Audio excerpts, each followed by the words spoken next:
সপোনত গাহৰি দেখা কেনেকুৱা সপোন হয়। নমস্কাৰ বন্ধু বান্ধৱীসকল, আপোনালোকক মোৰ চেনেল সপোনৰ ৰহস্যলৈ স্বাগতম জনালোঁ।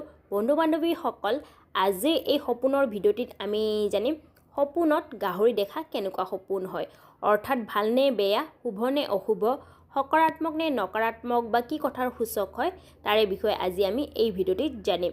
বন্ধু বান্ধৱীসকল, সপোনত গাহৰি দেখা অৰ্থ জনাৰ আগতে যদি আপোনালোকে মোৰ চেনেললৈ নতুন হয় তেন্তে মোৰ চেনেলটো ছাবস্ক্ৰাইব কৰি তাৰে ওচৰত থকা নটিফিকেশ্যনৰ বেলখন প্ৰেছ কৰি অল কৰি থৈ দিব, যাতে মই আগলৈ এনেকুৱা সপোনৰ বিষয়ে ভিডিঅ' আনিলে আপোনালোকে প্ৰথমতে নটিফিকেশ্যন পাই যায়।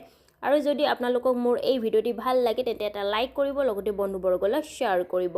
আহক তেন্তে বন্ধু বান্ধৱীসকল, এতিয়া আমি জানো সপোনত গাহৰি দেখা কেনেকুৱা সপোন হয়।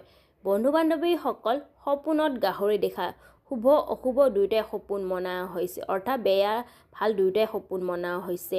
স্বপ্ন জ্যোতিষ শাস্ত্ৰ অনুসাৰে যদি কোনোবা ব্যক্তি বা মহিলাই যদি সপোনত গাহৰি দেখে তেন্তে এই সপোনে এইটোৱে সংকেত কৰে যে আহিব লগা সময়ত বা ভৱিষ্যতত তেওঁ কোনো বেয়া সংগ লগ হ'ব, অৰ্থাৎ বেয়া মানুহৰ লগত লগ হ'ব আৰু তেওঁ বেয়া কামৰ পৰা তেওঁ ধন প্ৰাপ্ত হ'ব বা বেয়া কামৰ পৰা তেওঁ ধন অৰ্জন কৰিব পাৰিব। এই সপোনে এইটোৱে সংকেত কৰে।